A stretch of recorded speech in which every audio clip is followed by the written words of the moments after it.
Hello, welcome to the Basketball Soapbox. I'm your host, Daniel Daly, here with episode 53. Let's get right into it. The Boston Celtics with a blockbuster trade, bringing in Kristaps Porzingis, sending out Marcus Smart, who was a stalwart of the Boston Celtics for a long time.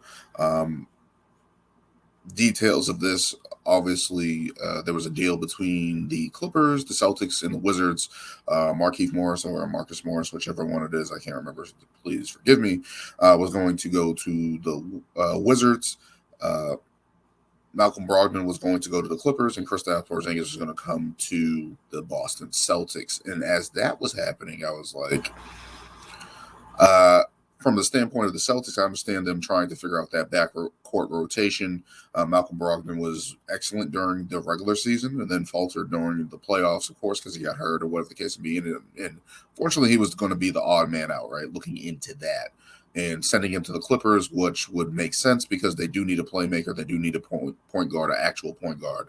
And that would have filled out nicely for the Clippers, in my opinion. Markieff Morris or Marcus Morris was just going to go to the Wizards, and I believe he would have been a trade asset.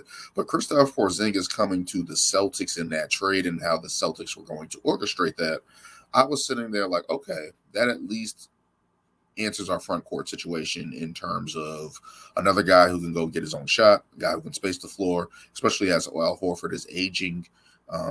And not going to play as many heavy minutes as he did last season, which I thought was a really big problem last season. We're bringing in a guy who can actually give us some minutes. He stayed healthy last year. If he can play around that 65 game mark and stay at a walking boots or anything like that or any significant injury, this is a major plus for the Boston Celtics. Also, he can play with Robert Williams, space the floor, and actually be a 7-footer who can actually block shots. Something different from Al Horford. Even though he's a good savvy defender, we needed some type of rim protection and height. Um, that was desperately needed. Porzingis is a good shot blocker and actually gets after it. Actually, an okay defender in certain aspects, but the ability to stretch the floor, get his own shot, be able to post up, finish at the rim, that's something different that Al Horford couldn't provide, right? So I'm sitting there, I'm like, okay, I understand this deal from that aspect, and there was the potential there of an extension there for Kristaps Porzingis. And I'm sitting there like, okay, if it's in that $20 to $25 million range and it's extended or a 5-year, 4-year deal, whatever the case may be in that range, completely fine. If it's something like they've been reporting that it's going to be a $77 million extension over 2 years, then I'm a little bit iffy, but it's like, okay, I can understand the move at least for this season. Let him play it out and you can evaluate your options in the offseason, sign and trade, especially if he plays well that's more probability to get more assets, picks, etc., like that.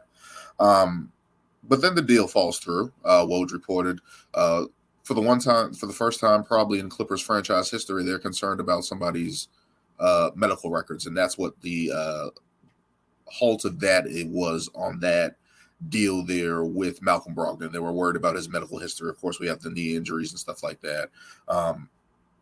He had that forearm injury last year in the playoffs. So for the first time, the Los Angeles Clippers are going to be like, no, that medical history isn't sitting right with us, even though we've seen Paul George's medical history. We've seen Kawhi Leonard's medical history. And of course, those guys are two max players or whatever the case may be at that point in time. But now it's like, this is a need that you guys need at the point guard position, and you're not taking it. So that was funny. And so I thought, okay, the deal's off. We're moving forward, whatever the case may be. And then Woj reports again, hey, this is still happening at some point in time. They're going to try to work with the Washington Wizards. The Clippers are just out of the deal. And I'm like, okay, that makes sense. So right around 11:52 last night, Woj reports, hey, the Celtics are getting Kristaps Porzingis, but there's no other details. And I'm sitting there like, okay, who's on their way out? Who's on their way out? Who makes sense for the Boston Celtics to send out? It's not going to be Malcolm Brogdon because he just got uh, denied in the Clippers deal. I'm like, I don't see the Wizards taking on him and taking that deal. He just doesn't fit. Derek White, obviously the guy who played really well last season over the past couple of seasons for the Boston Celtics. I'm like, he's too valuable for the Celtics to give up in that type of deal. I don't see them passing him up, especially after the playoff run he just had.